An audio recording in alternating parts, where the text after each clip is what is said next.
Cynthia had scammed rich men. She had scammed smart men, but she wasn't ready for a broke boy with heartbreak, free Wi-Fi, and IT skills. If Cynthia blocked you last year, congratulations, you just escaped the greatest scammer with e-pads in the history of social media. Cynthia was fine, but a real body, straight like Abuja Road. Yet, online, she was shaped like a Coca-Cola bottle that survived a small accident. Every morning, Cynthia loaded her body with hip pads and adjustable underwear.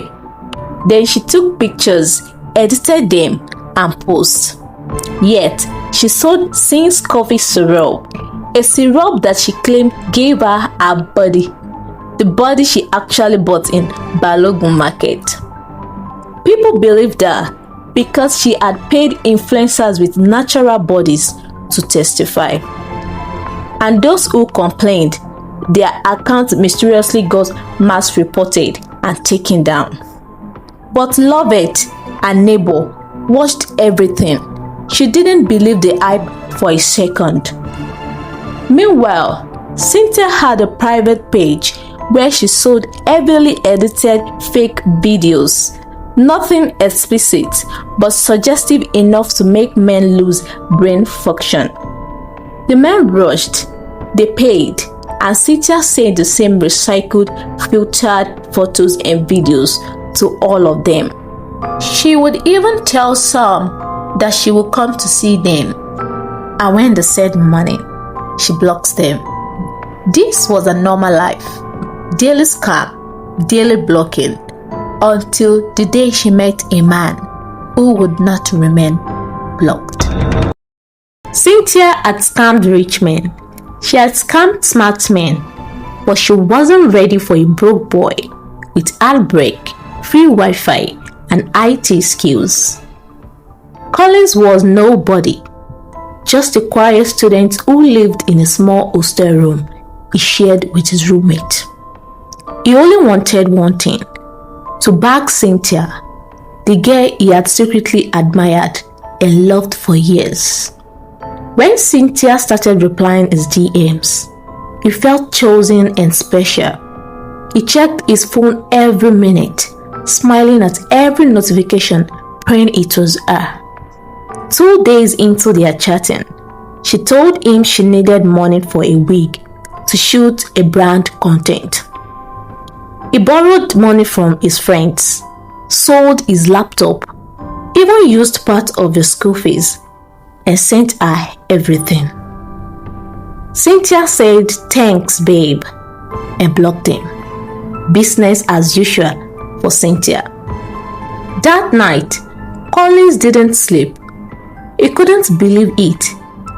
Heartbroken and betrayed, he opened his roommate's laptop and started tracing her. By the end of the second day, he had it all: her delivery address, backup email, the street she forgot to hide on a story, a vendor's page, and a location pattern. Within a week, he knew exactly where Cynthia lived. He watched her apartment from afar, patiently, and one evening, he saw something he was never supposed to see. Cynthia removing her e-pads, her whole body collapsing like a deflated balloon. He recorded it, took pictures, and left. There are scandals and there are earthquakes. What happened to Cynthia in the morning was not a scandal. It was a natural disaster. By 9 a.m., Cynthia's body was on every platform. Chaos erupted. People were analyzing her e-pads like scientists. Influencers made side-by-side comparisons of her before and after. Older aunties said it was spiritual. Her followers were divided. Some said, "Leave her. Many girls wear e-pads." Others said, "She lied, manipulated, and scammed. That girl is evil and she's an ogbanje."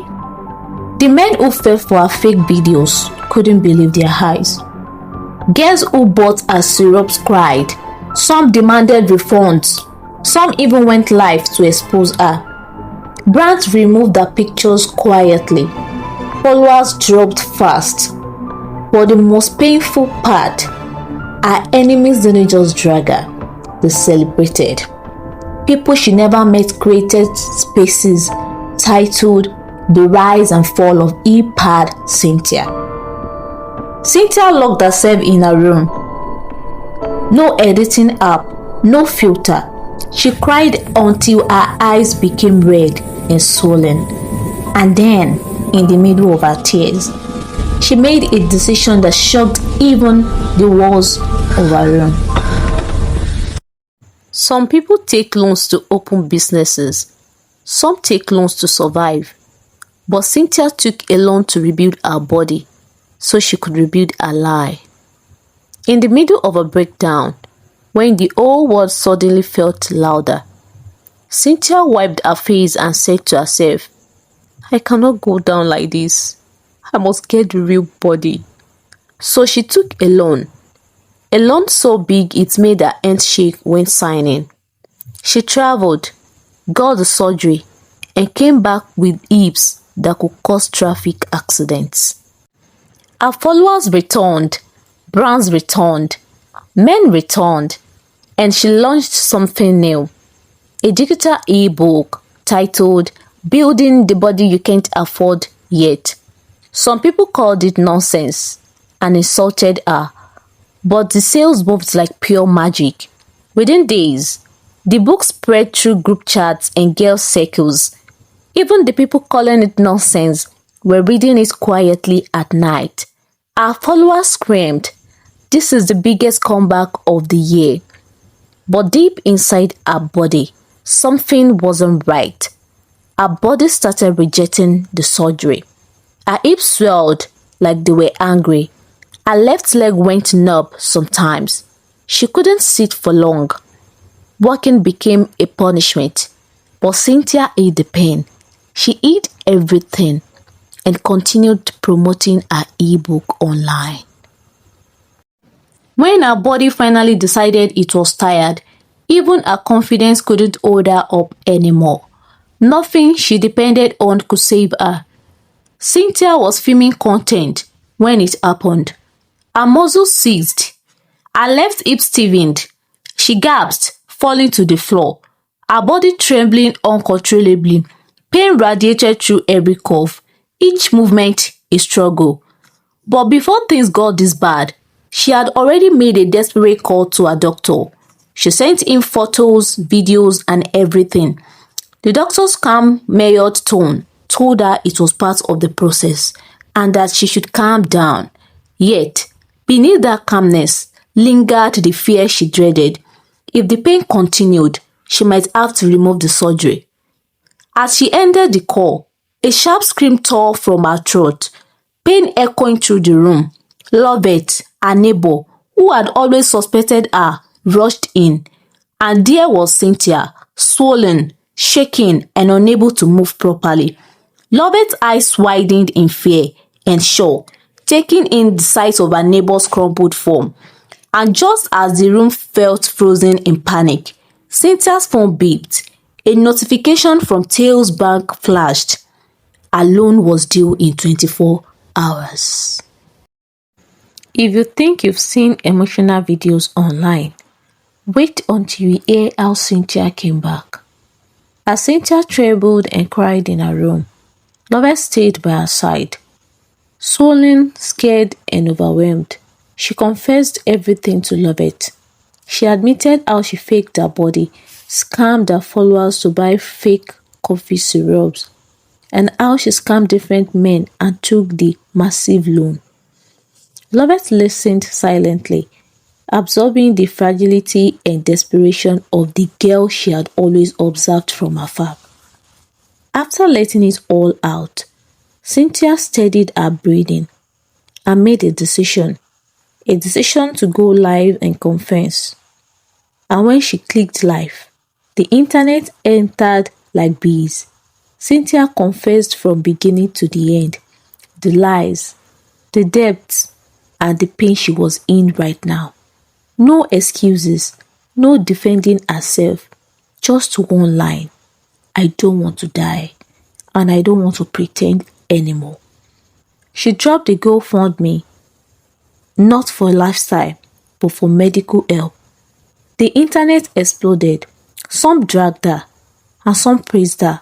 Some said it was a lesson to young girls. But one person watched quietly. Collins, the boy she scammed, the boy who exposed her, the boy who destroyed her empire. And what he did next, nobody expected. What Collins did next wasn't revenge. It wasn't pride. It wasn't what anyone expected. Collins reached out. He apologized for what he had done. No insults, no reminder of the scam or the lies. He had forgiven her long ago. But the weight of his own guilt had been eating him alive. Cynthia broke down. She cried so hard she couldn't speak. Tears flowed freely as she let herself feel every bit of the fear, the pain, and the regret she had carried for so long. Slowly, people began to come through for her. Donations arrived.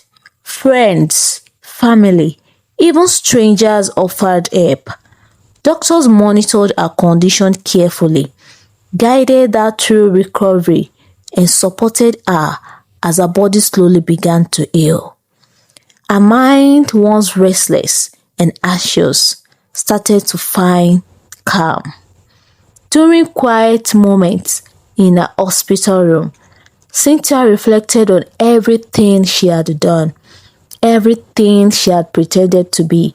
She realized her worth wasn't in her shapes or the empire she had built on illusions. Her life didn't need the lies. And that was when Cynthia realized she never needed the lies. She just needed herself. She finally found peace in the only thing she had left, her truth.